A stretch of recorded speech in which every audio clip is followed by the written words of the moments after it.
S'il y a un sport qui est dur, c'est le vélo, disait Coluche, mais ça, c'était avant. Avant le VAE, le vélo à assistance électrique. Grâce à son moteur, il aide le cycliste dans l'effort dès qu'il commence à pédaler. Adopté par conscience écologique ou par volonté de conserver une bonne santé sans trop transpirer, le vélo électrique pourrait devenir incontournable en ville. Dans cette société monégasque sont pensés et conçus des vélos électriques, au design révolutionnaire avec les dernières technologies. À Monaco, on a un bureau où il y a toute l'équipe réunie. En Suisse, il y a notre bureau d'études avec les ingénieurs qui ont étudié toute la faisabilité du projet. Et on a un atelier ici en Condamine, en Rouplati, où on fait l'assemblage du vélo. À savoir que tous les composants, ils viennent d'Europe. Donc on fait produire nos cadres en France. Nos fournisseurs, ils sont majoritairement de l'Allemagne, d'Italie et de la France. Tous les composants, ils viennent à Monaco. Et c'est dans notre atelier que le vélo il est assemblé. Ce vélo pèse 25-26 kg, contre 8 pour un vélo traditionnel ou encore une quinzaine de kilos pour un VTT. Sa vitesse de pointe peut aller jusqu'à 25 km/h. Au-delà, il change de catégorie, ce qui implique le port du casque obligatoire, l'immatriculation et une assurance pour son utilisateur. Son autonomie peut atteindre 80 km pour un temps de recharge de 3 heures. Mais l'innovation technologique et les composants haut de gamme ont bien évidemment un coût. Ce vélo est vendu près de 7 000 €. Il existe aujourd'hui très peu de vélos électriques en plastique, voire pas du tout. Concevoir un vélo en plastique était quelque chose d'un petit peu fou, mais encore une fois, si c'est pour aujourd'hui faire un vélo parmi les 800 vélos existants aujourd'hui sur le marché, ce n'était pas du tout mon objectif. Il a vraiment voulu créer quelque chose de différent. Donc aujourd'hui, c'est un marché à forte concurrence et il a fallu aujourd'hui créer quelque chose de vraiment différent pour se différencier.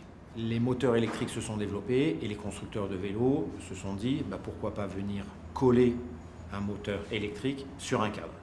Nous, on a pris le problème d'une manière un petit peu différente, c'est qu'on a d'abord fait notre choix du moteur électrique et on voulait un moteur électrique tout en un, c'est-à-dire avec une boîte de vitesse intégrée, le tout dans le même bloc moteur, pour ensuite pouvoir construire un vélo tenant compte des contraintes techniques et structurelles qui nous permettent aujourd'hui d'arriver au vélo que l'on a. Donc on a privilégié la technique, le design, mais encore une fois en partant du moteur qui était pour nous la pièce majeure de notre vélo.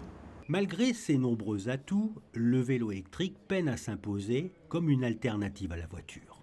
Et sa pratique, comme mode de déplacement, reste marginale, contrairement aux Pays-Bas ou à la Belgique.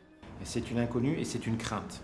Les gens aujourd'hui sont dans un système dans lequel ils voient aujourd'hui des cyclistes se balader, peut-être un peu foufou, et à partir de là, ils se disent « Ouh là là, ça doit être dangereux ». Donc nous, aujourd'hui, on est surtout parti de deux principes. Le premier, c'est qu'il a vraiment fallu développer la sécurité, les aspects sécuritaires. Le freinage, l'éclairage, les freins, les indications de freinage, tous ces éléments-là qui pour nous sont des éléments majeurs qui préconisent aujourd'hui la sécurité. Ça, c'est un premier élément. Le deuxième élément, c'est que je pense qu'il y a des infrastructures qui sont aujourd'hui malheureusement beaucoup trop légères et il va falloir vraiment travailler là-dessus. Et on travaille aujourd'hui avec le gouvernement monégasque pour essayer de trouver des solutions, proposer des solutions. On voit aujourd'hui des villes comme Bordeaux, comme La Rochelle, qui sont moteurs de ce type d'activité-là. Et nous, aujourd'hui, on est quand même très en retrait. Après, Monaco est compliqué en termes de gestion des aménagements urbains, donc il va falloir vraiment essayer de trouver les bonnes solutions. Je pense qu'aujourd'hui, on a en tout cas ici un cadre qui pourrait nous permettre de développer un réel laboratoire des véhicules électriques.